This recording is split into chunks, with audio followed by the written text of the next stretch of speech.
and welcome to the stream. My name is Lee, and today's an interesting day, but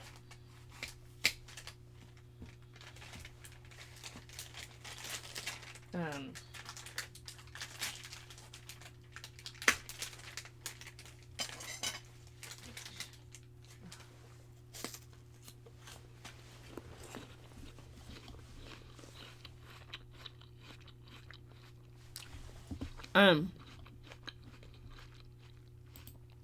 yeah, today's a good day.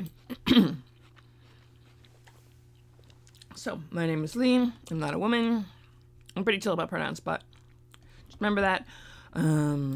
Fun stuff. What else are we doing?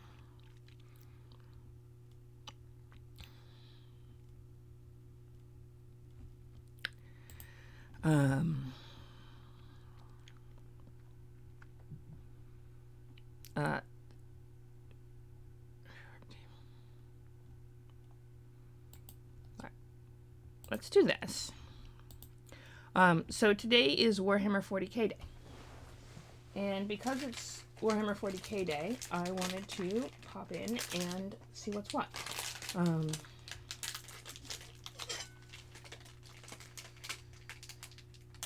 Okay.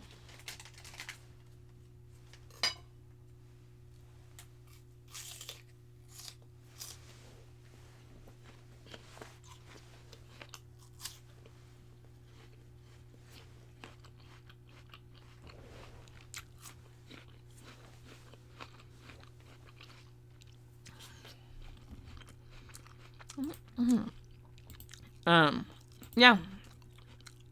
So, we have the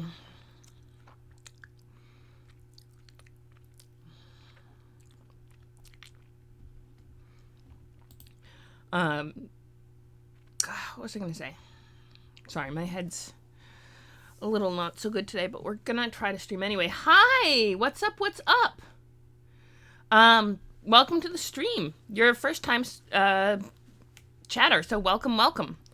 I was just going to do world building for Warhammer 40k. Maybe roll up another random character. Actually, we could do. Let me, I create, I don't know how much you know about Warhammer 40k.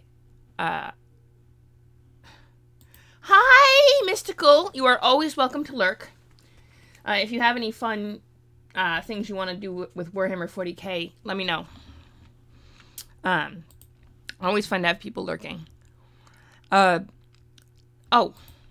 most important thing I forgot to do is mute this, otherwise, beautiful. The second thing is,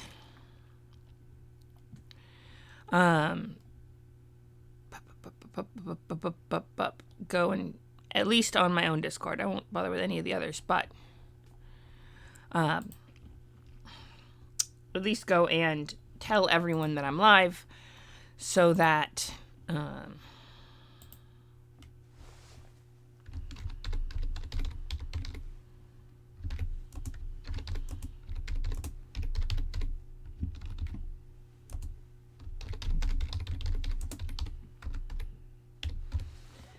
so with that out of the way, we can actually do something fun. Let me see, let's see. We have, if I recall correctly, nope, not that one. Arcana, Sentient, nope. A list of Dark Heresy shenanigans, this one. So, okay, also, we're freaking fixing this. I know I should be working on the, what's the one? The crit for the blue box. Don't think I've forgotten that. I'm just tripping away at it smidge by smidge. Okay, so what we have is a group of Inquisitors. We have two possible Inquisition, and then we have a whole list of Inquisitorial goons, as I call them. First, we have Liliana Sweet, who is a cleric, and we rolled randomly to see what kind of ship. Yeah, close enough. I am way behind. Believe me, I know. Um, uh, 7. But we have Liliana Sweet, who actually is the bastard daughter of Scott Chip, aboard the Pepino. So, you know. Let's see. And she knows how to cook, which is fun. And then we have Tristan Struggai, who's a tech priest born aboard the Cassette, which was an explorer vessel that got stuck in the warp for decades, and he was kind of born into that nonsense. Then we have Chuck Hambone, who's a arbiter, so a cop from the planet Zeceron, and was actually just a local cop, basically, and then his father wasn't actually pleased when he went to trade with the Arbites, which was a more sector-wide thing, and then he got an assignment off-world, and ended up working for the Inquisition at some point, because he's cool like that. And then we have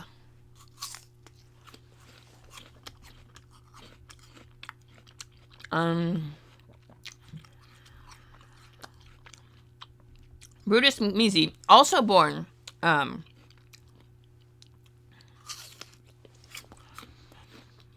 Zeceron, was a rich kid who got kicked out, and master thief and drug dealer among the rich and powerful, until he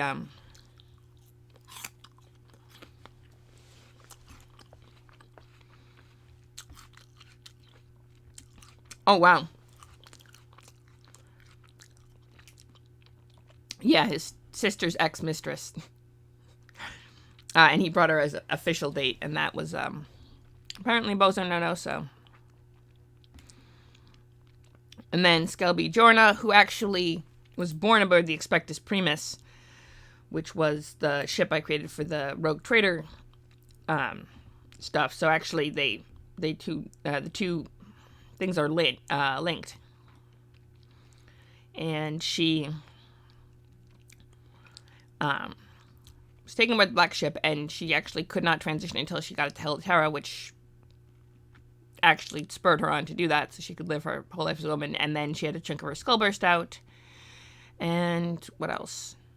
She's pretty cool. Pnomter, upcoming Imperial Tithe. So she, well,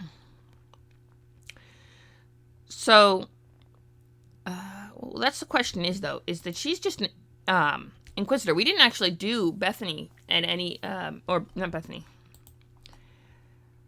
Belny. We never actually gave her more backstory other than she was drafted because of an Imperial Tithe. That's, you know,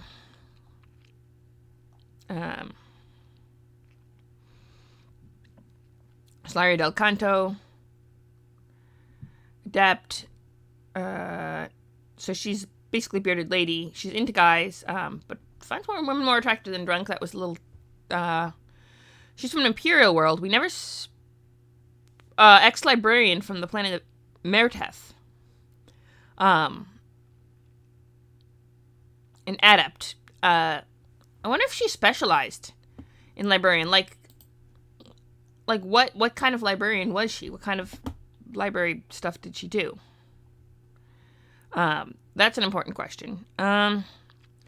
Also, why did she end up with the Inquisition? All right, so we have details of these to fill in, and boom.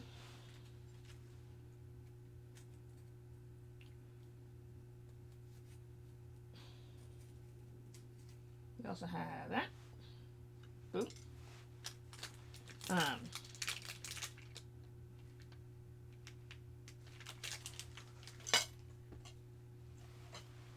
And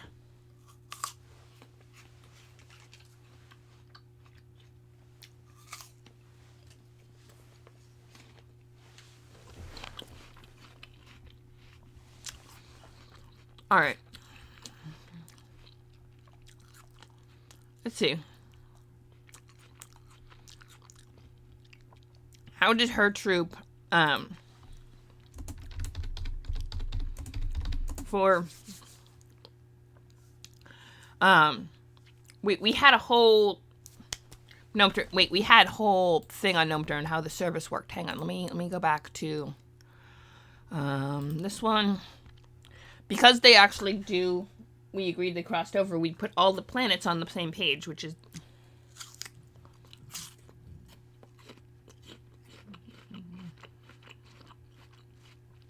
so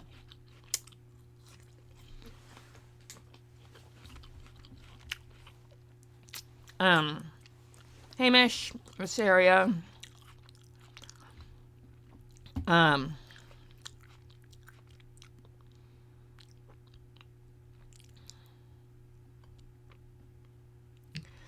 yeah, they ignore a number of less safe organizations. Meriteth religiously controlled the Agri world. We actually had a whole details on Meriteth and how it ended up as a shrine world. But so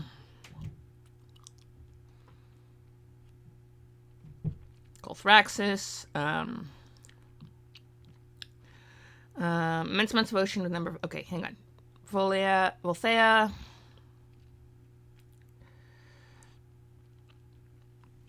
Then has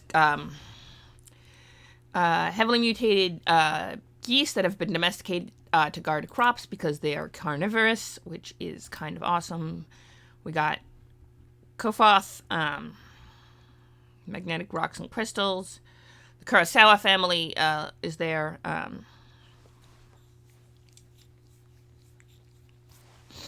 we have, there he is.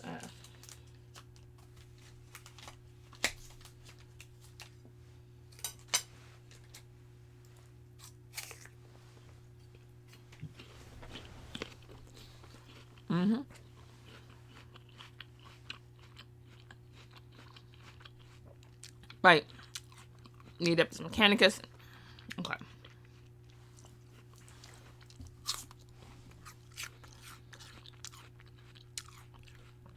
This area. Okay, Penumbra. Here we go.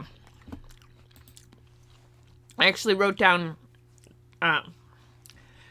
Also, if anyone in the chat has a cool name for a planet, pop it in there because I'm running out of cool planet names and I have to name them individually now, and it's always easy to have fun.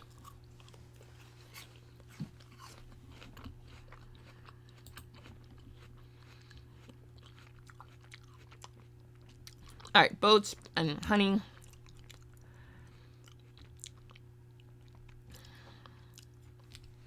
Right.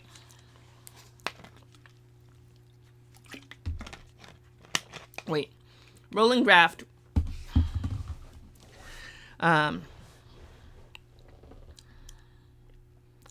Honey production to risk bee species and boats. Okay, right. So, every 15 years, because the Planetary Defense Force is also recruited, rolling draft once per year with different communities on different time, on timetables. So, once per year, every year there is draft from somewhere, and then they go in a circle, so it comes around again every 15 years, essentially. Each family is required to send 5 healthy youth between the ages of 16 or 30, or however many they can. If it's less than 5, every 30 years, 75% of female PDF soldiers and 20% of the male PDF soldiers are reorganized into guard units chosen by lottery. PDF is a 10-year stint unless you're... so it's a 10-year stint in the Imperial Guard, in the PDF, and if you get recruited into the Guard, you get 10 years past recruitment. So, wait a second. So she was recruited at 17. And then, presumably, the 30-year lottery was sometime during her 10 years. So yeah, sometimes you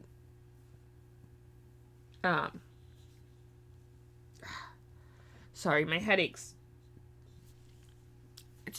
I'm gonna push through for a little bit. I think it's just yeah. But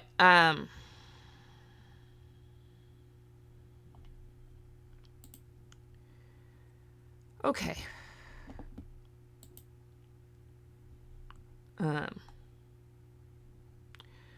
But that means that she's 10 years past recruitment, subject to change due to circumstance. Okay. So the question is, how old is Bethany? How old is she? Hang on. How old is Miss Tran? How old is Miss Tran? How do we know this? Brutus? No.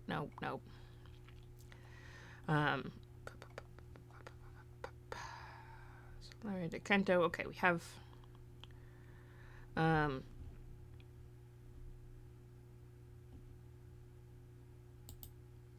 long did she? Okay, so served for 5 years in PDF, plus another.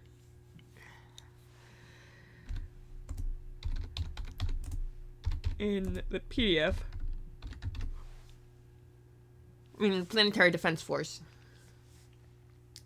So she served for 5 years in the PDF.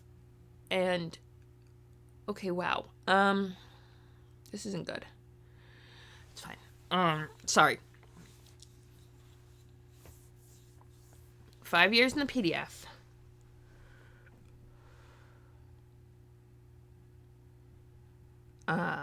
Then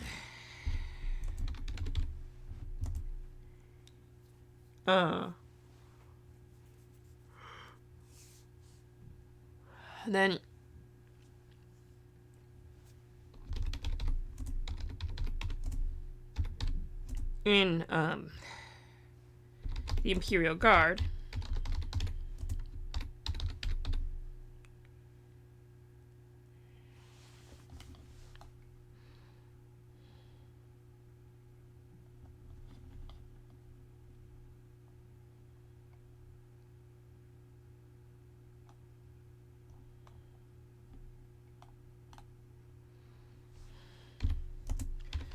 For her unit,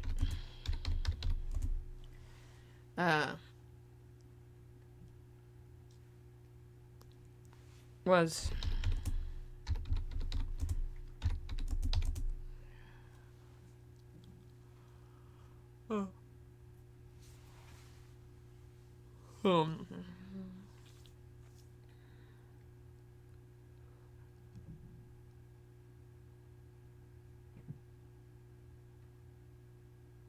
part of a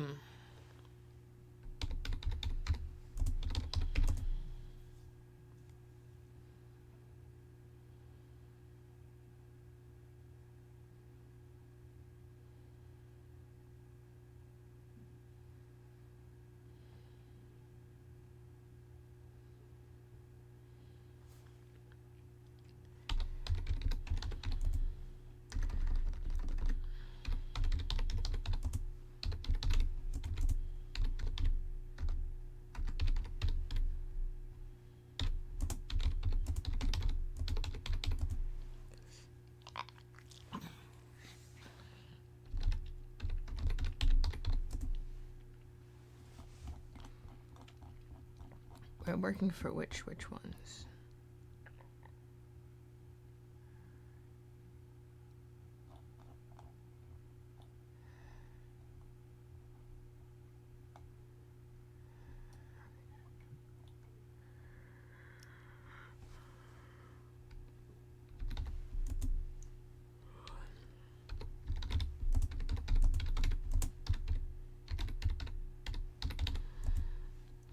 And then she was what was she?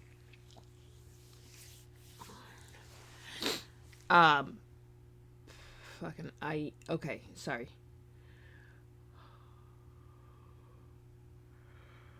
Alright.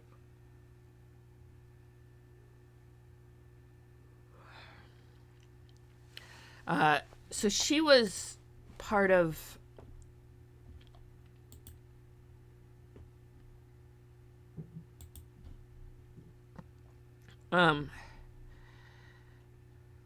Okay. Here's what we're gonna do.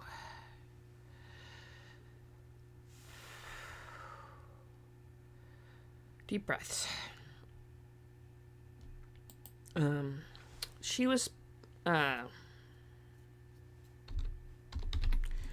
sent over to work with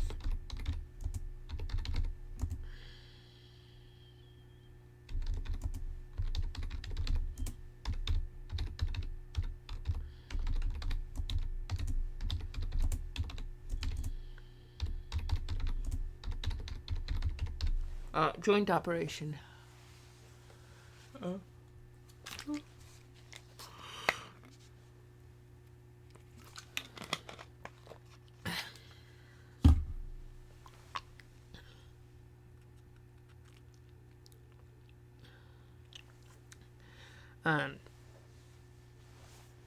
Yeah.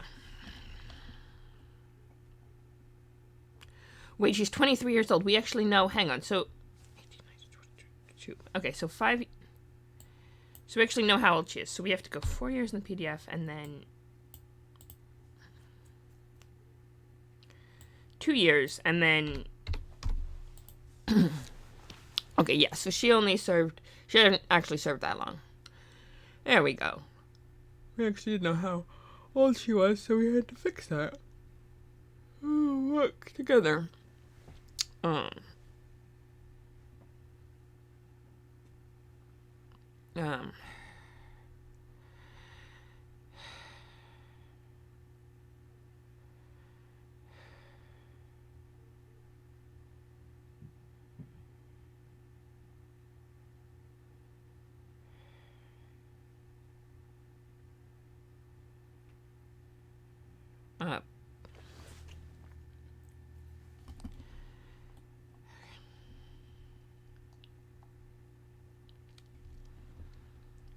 um,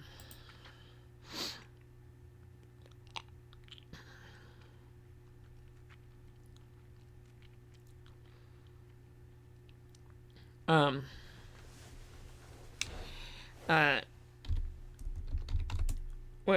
she was working at her local library.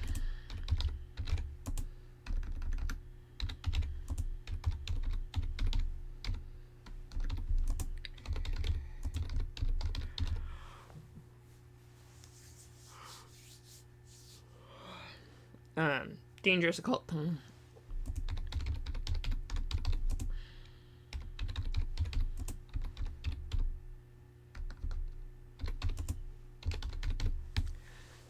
Tomes. So, sorry.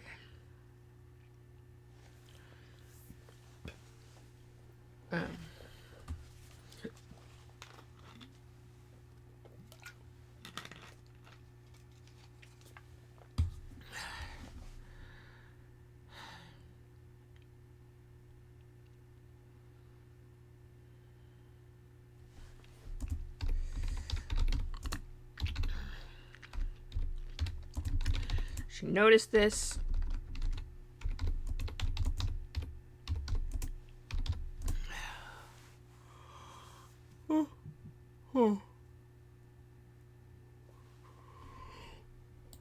Oh, sorry.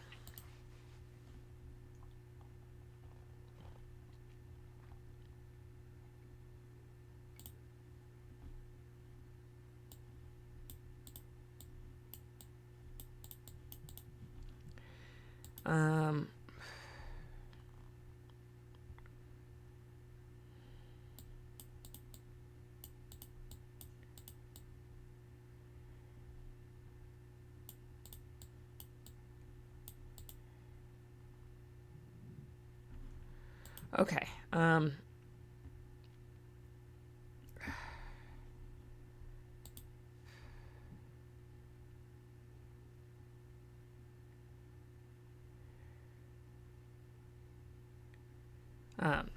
Sorry.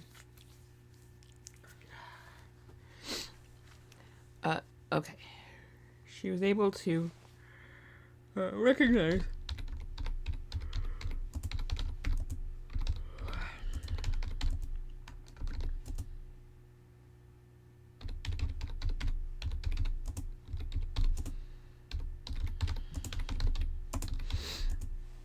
to the local ecclesiarchy.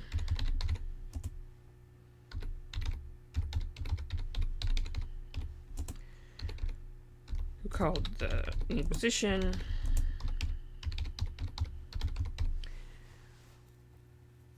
Okay, they call the Inquisition.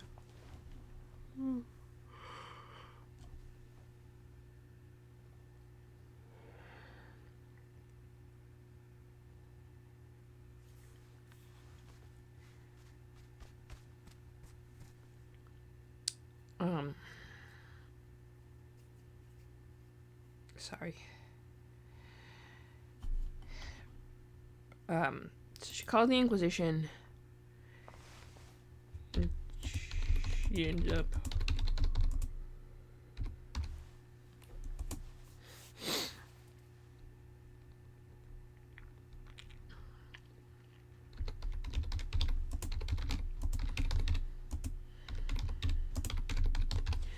okay.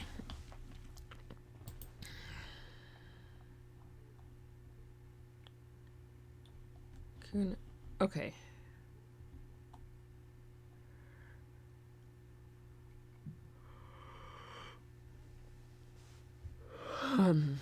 All right. Let's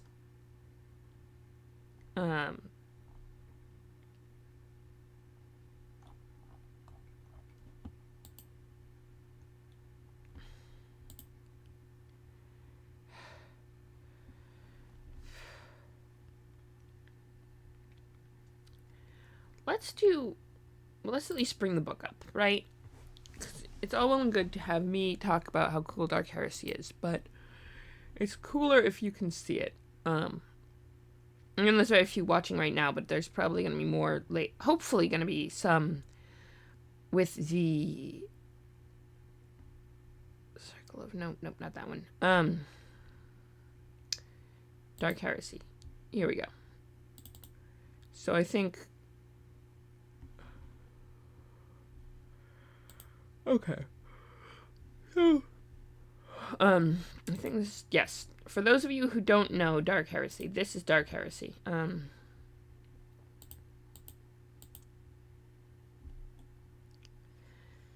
Basically, you serve as...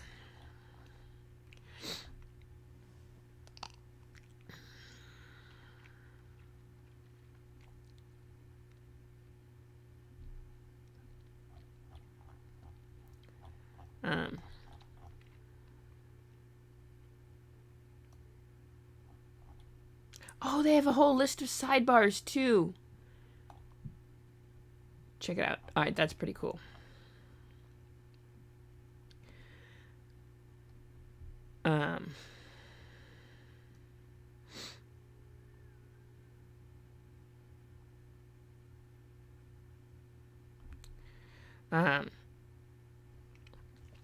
Here, I'll read the introduction for you, if that's cool with you guys. Welcome to Dark Heresy, a role-playing game full of danger, mystery, brutal violence, set in the decaying far future of Warhammer 40,000. You are about to embark on perilous adventures into the dark heart of the 41st millennium. You stand on the front line of a great and secret war. As an acolyte of the powerful Inquisition, you will root out threats to the Imperium of Man. You will engage in deadly combat against heretics, aliens, and witches. You will face demonic possession, battle for your very survival amidst a web of conspiracy and betrayal. But perhaps the biggest threat you face is your fellow man, for the human soul is such a fertile ground for corruption. It is your duty to shepherd mankind from the manifold paths of damnation with a smoking bolt gun if necessary. Do not shirk from your noble calling, hard as it might be. Desperate times call for desperate measures, and these are the darkest times humanity has ever known. The Imperium is beset by enemies, both from within and without. It is up to you to stand tall and make a difference. What is a role-playing game?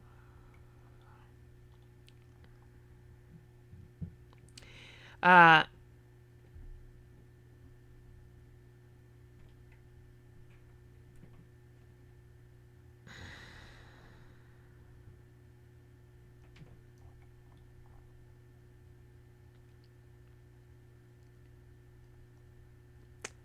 um,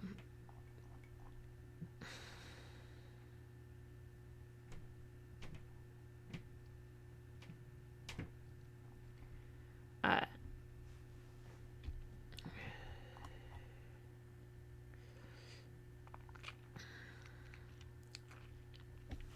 what is your duty? To look the universe in the face and then spit in its eye. To die with a curse on your lips and your finger on the trigger. To know that you are doomed, but try anyway. Inquisitor Solvden, the Order Hereticus. In Dark Heresy, you take the role of an acolyte, a trainee investigator in the service of a powerful inquisitor. You, out of the countless billions, have been chosen to play a part in the war so great and terrible that ordinary men must never learn of its secrets. Your master will task you with all manner of missions in which you will encounter witches, aliens, and even demons. You will be tempted with the power and exposed to corruption. You, your allies, and even your master may fall under the thrall of dark gods. Should this happen, it will be your duty to purge with fire and righteousness. For the Ruminous ones, the Chaos powers are insidious in their evil and would destroy you and all of mankind if they could. You and your fellow acolytes must struggle to hold back the many threats that face humanity. You must do this knowing that your name will never be recorded in the annals of history. Power, fame, and grandeur shall never be yours. But you do not fight for these things. You fight because you must. You fight because failure will mean the destruction of the Imperium, the destruction of all mankind. It's not going to be easy. The earliest stages, you were little better than anyone else in the 41st millennium. You were merely one of many scores of acolytes recruited into the Inquisition. You'll need to use your wits, luck, and skills the skills of your companions to the best of your abilities to survive. The longer you last and the stronger you become, the greater foes you will be asked to face. The war for the soul of mankind is unending, and even should you live long enough to become an Inquisitor, you will never know peace until the cold embrace of death. When you die, you will not be missed, but then mere glory never made heroes. Your struggle, your triumph, your failure, these are the things that matter. They matter because, Emperor willing, you will have made a difference, however small. In the 41st millennium, that is the greatest legacy a man may dare hope for.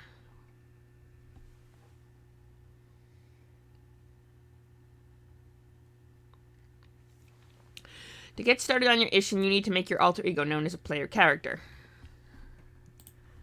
Yeah, it is written with the assumption that whoever reads it has never had a role-playing game before, which is kind of... it makes sense. I mean, everyone has a first role-playing game, and this might be someone's first, so, you know. There's that.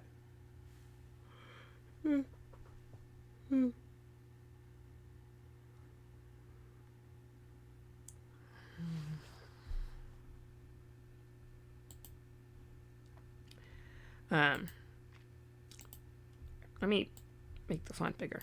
To get started on your mission, you need to make your alter ego known as a player character. Creating your player character is a simple process that many people find fun in itself. This is why we do the streams. It's because I have all these player characters and I haven't actually gotten a chance to play any of them yet, but I created them to be played to, you know.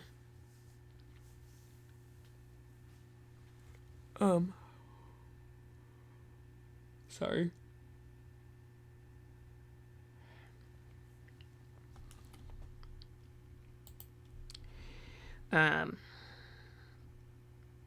As you move through this chapter, you will find the tools to construct an interesting persona with a history, motivations, and a clear idea about what the future will hold. Be aware, there are may be unfamiliar terms, places, and concepts within this chapter, but have no fear. All will be explained as you explore the rest of this rulebook and learn of the Dark Heresy. Before you get started, you will need to gather some supplies. You will require 2 10-sided dice, or 2d10 as they will be referred to throughout the rules, a character sheet, a pencil, and an eraser. It is best to write everything in pencil to start with, as you may end up changing or adding things as you go along. You may also like to have some spare scraps of paper to make notes. It's also useful to get together with a group of people you'll be playing with when you make your PC. Not only is it more fun to compare things as you go along, you will also be able to make sure your characters all complement one another. There are 6 steps you should follow whenever you are creating a new acolyte. Each step is relatively simple, consisting of making a few choices and recording your selections in your character sheet. Each stage in the character creation process is as follows. Alright, this is where we get to the good stuff. I am reading fast. Stage 1, Homeworld. The very first step in creating your character is to determine your homeworld. The Imperium is a vast place filled with innumerable worlds, cultures, and civilizations. Dark Heresy contains 4 broad homeworld archetypes common to the Calixis sector. Pharaoh worlds, Hive worlds, Imperial worlds, and Voidborn. Your homeworld says a lot about you, where you came from, and what you may look like, your mannerisms, and your perspective on dealing with others. Many of the key things about your character are defined in terms of numbers. These are called characteristics. They represent your acolyte's capabilities, ranging from physical characteristics such as strength and toughness to mental ones like intelligence and willpower. Determining career path. While your homeworld and characteristics are important for understanding your character, it is your career path that defines your character's function within the game. Dark Heresy has 8 career paths: Adept, Arbiter, Assassin, Cleric, Guardsman, Imperial Psyker, Scum, and Tech Priest. As you play the game, your rank within your career path will increase. This opens doors for new options, giving you the means to customize your acolyte. And then stage 4 is experience points and equipment. And then stage 5 is then all the other details that you need. Alright, I am going to end the stream here. I know we had a very short stream, and I appreciate you for sticking with me. I know I started late. I am also, my body is failing me right now, and I'm gonna have to end the stream. I'm really sorry to you guys, but I appreciate you all coming, and I'm gonna send you over to Remus, who's doing painting because he's cool, and have some fun art stream, and I'll